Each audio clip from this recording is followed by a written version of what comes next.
हरे कृष्णा दोस्तों चलिए आज की वीडियो शुरू कर लेते हैं। आज की वीडियो बहुत ही रोचक होने वाली है। तो कुंदन नगर के राज्य में एक छोटे से गांव में प्रेम नाम का एक गरीब लकड़हारा रहता था। प्रेमलाल का छोटा सा घर था। उस घर में उसकी पत्नी कुसुम और उसका बेटा अनमोल रहते थे। प्रेमलाल चिड़चिड़े स्वभाव के थे और हमेशा अपने साधारण जीवन से खुश नहीं रहते थे। वह रातों रात अमीर बनने के सपने देखता और अपनी किस्मत को कोसता रहता। एक दिन की बात है, प्रेमलाल लकड़ियां काटने के लिए अपनी कुल्हाड़ी लेकर घर से निकल ही रहा था।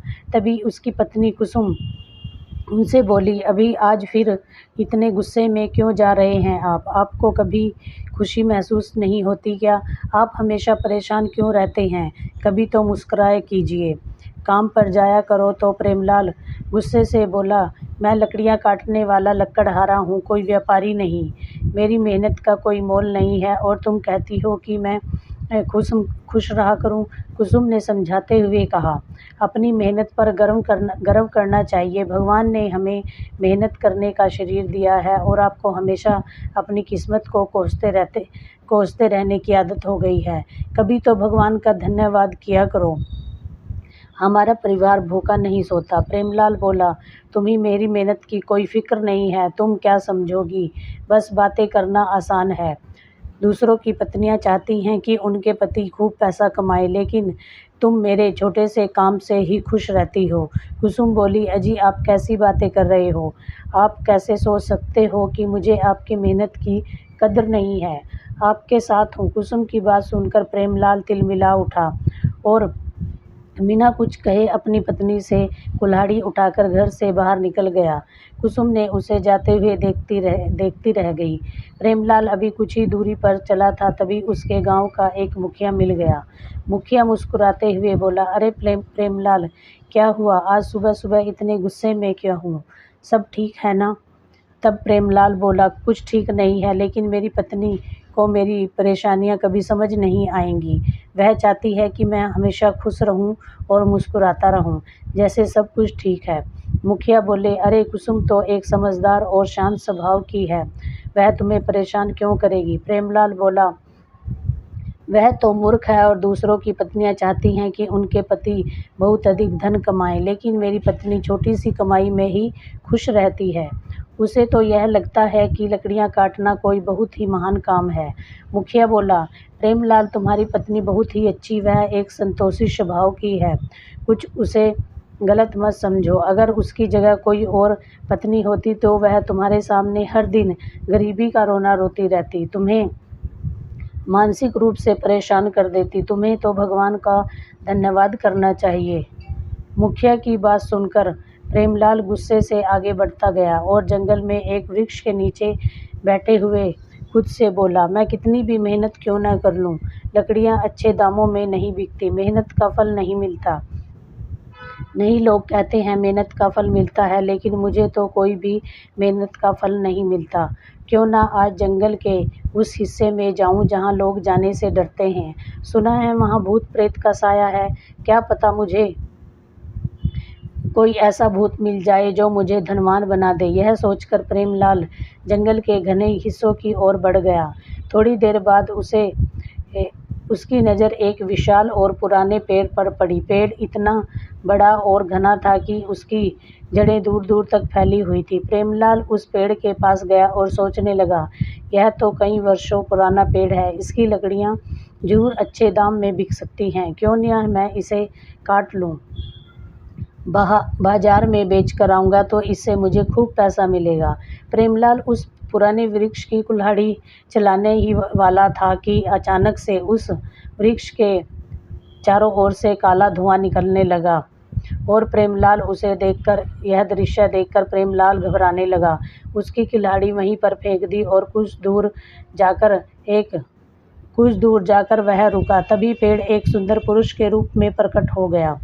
उसका व्यक्तित्व तेजस्वी और अद्भुत था। प्रेमलाल ने उसे हैरानी से देखा और घबराते हुए बोला, तुम कौन हो और यह सब क्या हो रहा है? यह अद्भुत व्यक्ति, मैं इस वन का रक्षक हूँ, मेरा वास इस वृक्ष में है। हजारों वर्षों से यह वृक्ष केवल एक वृक्ष नहीं बल्कि इस वन का आधार है, इसे मत काटो। प्रेमलाल पहले तो घबराया हुआ था, अब वह क्रोधित हो गया और उसने अपनी कुल्हाड़ी उठाई और वन रक्षक से गुस्से से बोला, मुझे इन बातों से कोई फर्क नहीं पड़ता।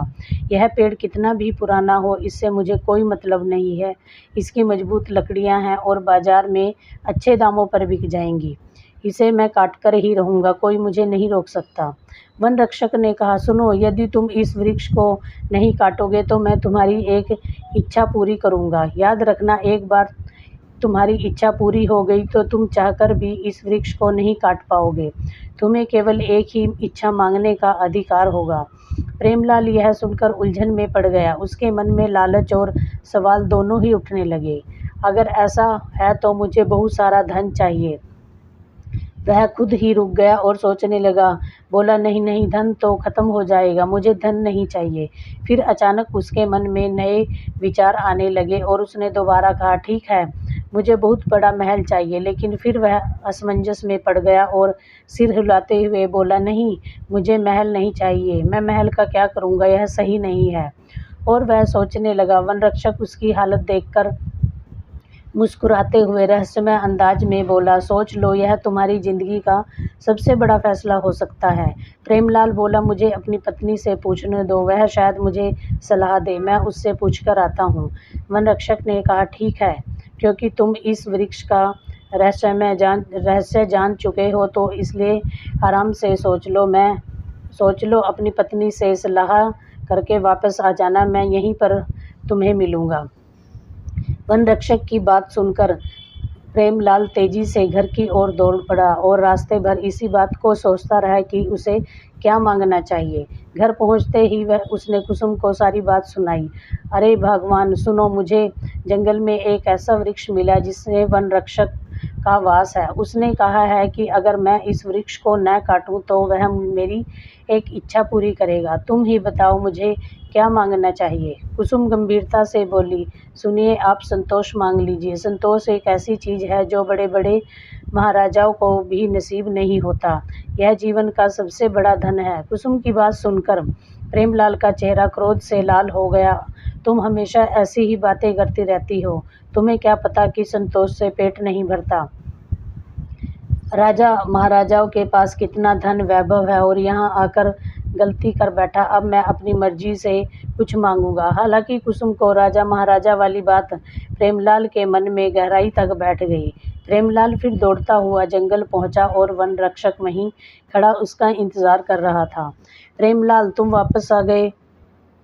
क्या तुमने तय कर लिया है कि तुम्हें क्या चाहिए? प्रेमलाल बोला, हाँ, मैंने तय कर लिया है। मैं राजाओं जैसा जीवन जीना चाहता हूँ। मैं राजा बनना चाहता हूँ क्योंकि राजा के पास कभी धन की कमी नहीं होती। वन रक्षक ने कहा, एक बार फिर से सोच लो। राजा महाराजा का जीवन देखने में ही सुंदर लगता है, लेकिन उनके जीवन में साधारण इंसानों से ज़्यादा कठिनाइयाँ होती हैं। उनके जीवन में असाधारण घटनाएं होती हैं जिनसे उन्हें निपटना आसान नहीं होता। प्रेमलाल बोला, मुझे कुछ नहीं सुनना। मैंने जो कहा है वही इच्छा है। मैं राजा बनना चाहता हूँ। वन रक्षक ने कहा, ठीक है, आज तुम कुंदन नगर के राजा विक्रांत अपने महल की छत से गिरकर मर जाएंगे। यह घटना निश्चित है। तुम एक तलवार लेकर महल के अंदर चले जाना और महल की छत के नीचे खड़े हो जाना। जब विक्रांत नीचे गिरेगा तो वह चीखेगा, सैनिक वहां पर दौड़े आएंगे। तुम वहां तलवार पकड़कर देखकर समझेंगे कि तुमने ही राजा विक्रांत की हत्या की है।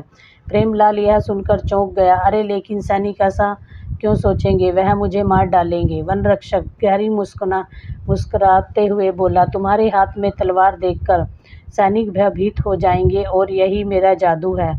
तुम बस निडर होकर सबसे कहना कि तुमने ही विक्रांत को मारा है। तुम्हारे आत्मविश्वास और साहस से सैनिक तुम्हें रोक नहीं पाएंगे। प्रेमलाल बोला, जैसे तुमने कहा वह इतना आसान न होगा। राजा विक्रांत का मंत्री राजा से खुश नहीं था।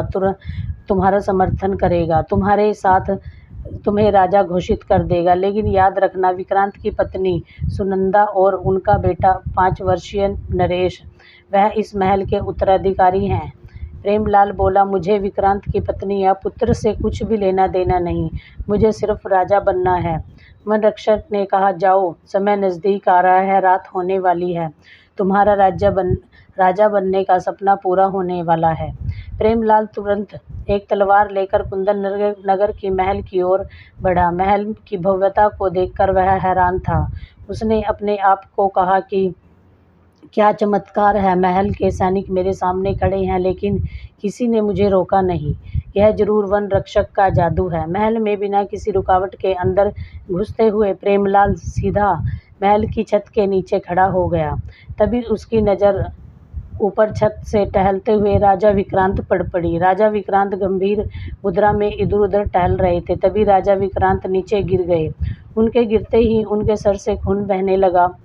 उनके चिल्लाने की आवाज़ सुनकर सैनिक तेजी से वहां जमा हो गए और प्रेमलाल ने तुरंत अपने हाथ में तलवार उठाई और निडर होकर उन्हें ऊंचे स्वर में कहा, यह काम मैंने किया है, मैंने ही राजा विक्रांत को मारा है क्योंकि मुझे राजा बनना है। सैनिक यह सुनकर चौंक गए। प्रेमलाल की तलवार और आत्मविश्वास को देखकर उनके दिल में डर बैठ गया। तभी मंत्री वहां पहुंचा और प्रेमलाल की ओर घूर कर बोला, तुम्हें राजा विक्रांत की हत्या की है, तुम जानते हो इसके बाद क्या होगा? प्रेमलाल बोला, मुझे पता है, लेकिन नियम तो यही है कि ताकतवर ही राजा बनता है और अब मैं इस राज्य का नया राजा हूँ। प्रेमलाल की बात सुनकर मंत्री सैनिक की ओर मुस्कुराकर बोला, यह व्यक्ति सही कह रहा है, हमारे राज्य में हमेशा ताकतवर ही शासन करता है।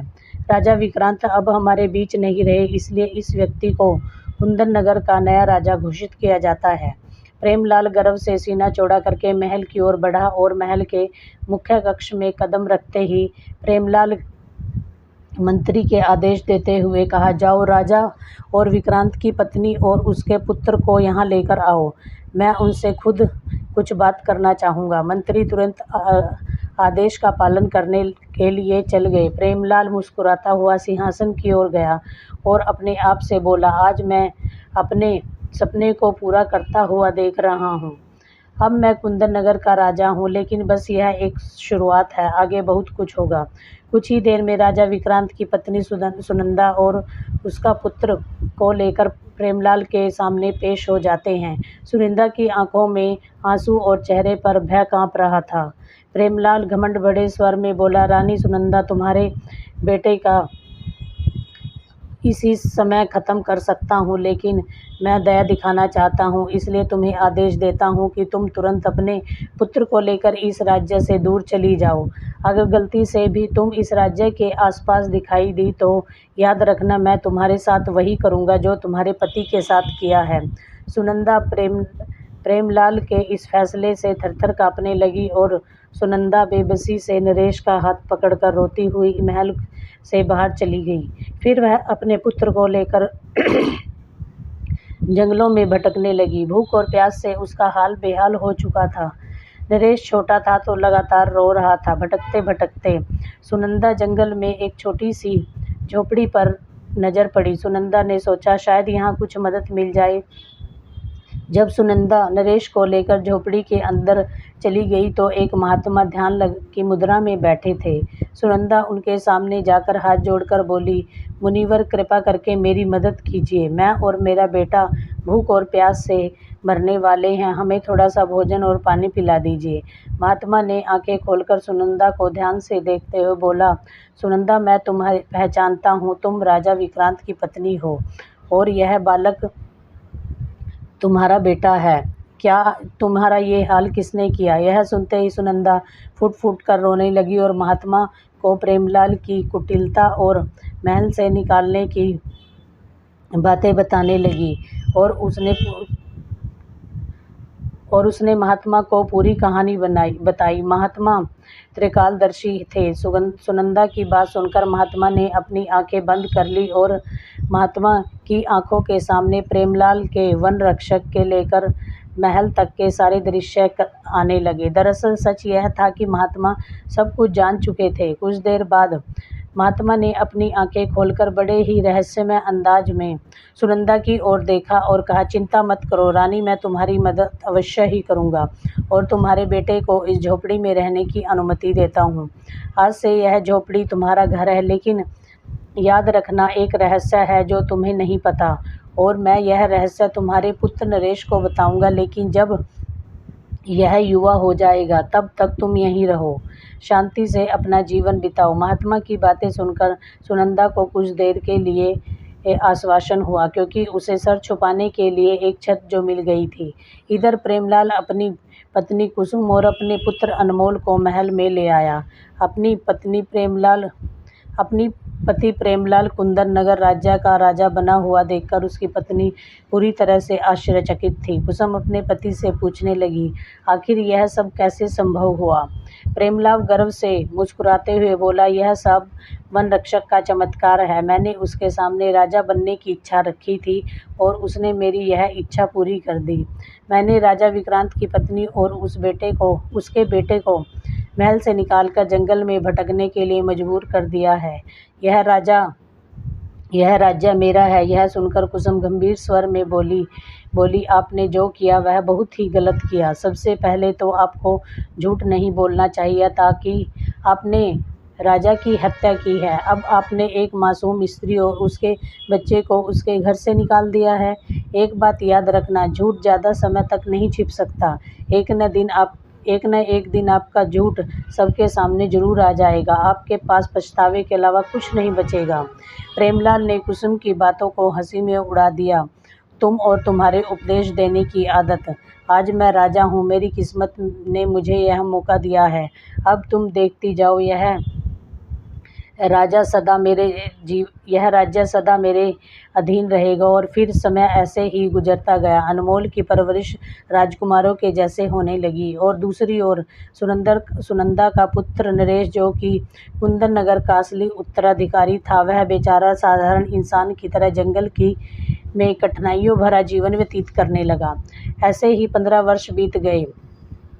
प्रेमलाल का पुत्र अनमोल हद से ज़्यादा ऐशो आराम में और जिंदगी में लाड प्यार की वजह से बिगड़ चुका था। ऐसा कोई दिन नहीं जाता जब प्रजा राजा से अनमोल की शिकायत न करती। एक दिन कुसुम क्रोधित होकर अपने पुत्र अनमोल को बोली, तुम यह पुत्र क्या कर रहे हो? तुम दिन पे दिन बिगड़ते जा रहे हो। अगर तुम ऐसे ही करते रहे तो तुम्हारा भविष्य अंधकारमय हो जाएगा। अनमोल अपनी माँ की बात को सुनकर बोला, क्या माँ, क्या आप जानती हैं कि मैं क्या कर रहा हूँ? दुनिया के सारे ऐशो आराम मेरे पास हैं, मुझे कोई फ़र्क नहीं पड़ता। कुसुम ने कहा, बिगड़ते हुए तुम्हें सिखाया नहीं गया है कि राजा को किस तरह अपनी जिम्मेदारियों का पालन करना चाहिए। तुम प्रजा पर अत्याचार करते हो, ज़मीन छीन लेते हो, ऐसी हरकतें कर रहे हो जैसे कोई नीच आदमी हो। कुसुम ने अभी इतना ही कहा था, तभी वहाँ प्रेमलाल आ पहुँचा। प्रेमलाल क्रोधित अवस्था में कुसुम की ओर देखकर बोला, क्या हो रहा है रानी, तुम क्या कह रही हो? राजाओं की संतान कभी इतने सरल नहीं होते। अनमोल अब राजा बनेगा तो वह सुधर जाएगा। कुसुम बोली, आपको तो कभी अपने पुत्र में कोई गलती नहीं दिखाई देती। आपने तो इसे राजाओं जैसा नहीं बल्कि तानाशाह जैसा बना दिया है। प्रेमलाल और क्रोधित हो गया और कहने लगा, कुसुम, तुम बहुत बढ़ चढ़कर बोल रही हो। 15 साल हो गए हैं मुझे इस राज्य करते हुए, लेकिन तुम अब भी मुझे लकड़हारे की पत्नी की तरह ही दिखती हो। इतना बोलकर प्रेमलाल गुस्से से वहाँ से चला जाता है। इधर जंगल में सुनंदा बीमार अवस्था में लेटी हुई थी। उसका पुत्र नरेश आंखों में आंसू लिए अपनी माँ को देखकर कह रहा।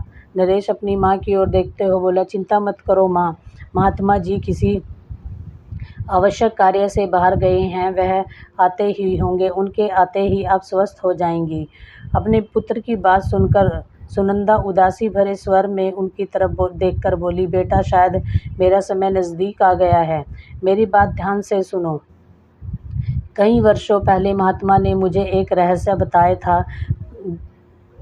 तुम्हें सिर्फ बताया जाएगा जब तुम युवा हो जाओगे।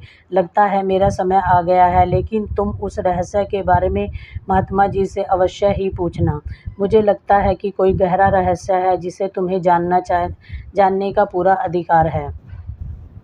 अपनी माँ की बातें सुनकर नरेश रोता हुआ बोला, हाँ माँ, मुझे नहीं समझ आ रहा मैं क्या करूँ। परंतु वो सुनंदा की आंखें हमेशा के लिए बंद हो गई और नरेश बुरी तरह से घबरा गया।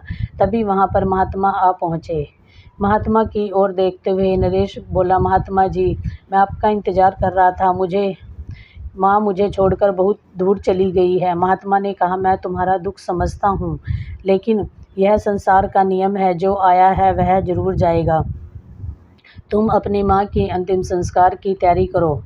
महात्मा नरेश से मिलकर सुनंदा का अंतिम संस्कार किया और अगले दिन नरेश महात्मा से बोला, महात्मा जी, मरने से पहले मेरी माँ ने मुझे बताया कि आप कोई रहस्य बताने वाले हैं। आप मुझे युवा होने पर बताना चाहते थे। मेरी माँ की अंतिम इच्छा यही थी कि उस रहस्य के बारे में मैं जानूं। नरेश की बात सुनकर महात्मा रहस्यमय अंदाज में नरेश की ओर देखते हुए बोले, नरेश, तो मेरी बात ध्यान से सुनो। तुम्हारे पिता की मृत्यु कोई हत्या नहीं थी, यह तो एक दुर्घटना थी। प्रेमलाल कोई तुम्हारा विरोधी नहीं है, वह केवल तलवार लेकर वहां पर खड़ा था और वन देवता के वरदान के कारण यह सब कुछ हुआ। प्रेमलाल एक लालची व्यक्ति है। कुंदन राज्यनगर का राजा केवल तुम्हारे अधिकार में है, वह तुम्हें कभी नहीं जीत सकता। महात्मा की बात सुनकर नरेश हैरान हो गया। क्या कह रहे हैं महात्मा जी? महात्मा बोले, मैं बिल्कुल सत्य कह रहा हूँ नरेश। कुंदन नगर का राजा जिसका शासन वह है, कुंदन नगर के राज्य के छोटे से गांव में रहने वाला मामूली लकड़हारा है प्रेमलाल, जिसने जंगल में वन रक्षक के राजा बनने का वरदान मांगा था। वन देवता ने उसे चेतावनी दी थी, मगर वह एक लालची व्यक्ति था, नहीं माना। उसने केवल तुम्हारे पिता की अकस्मात मृत्यु का फायदा उठाया और तुम्हारी माँ को जंगल में ठोकरें खाने के लिए मजबूर कर दिया। अब सही समय आ चुका है नरेश, जाओ और प्रेमलाल को ललकारो।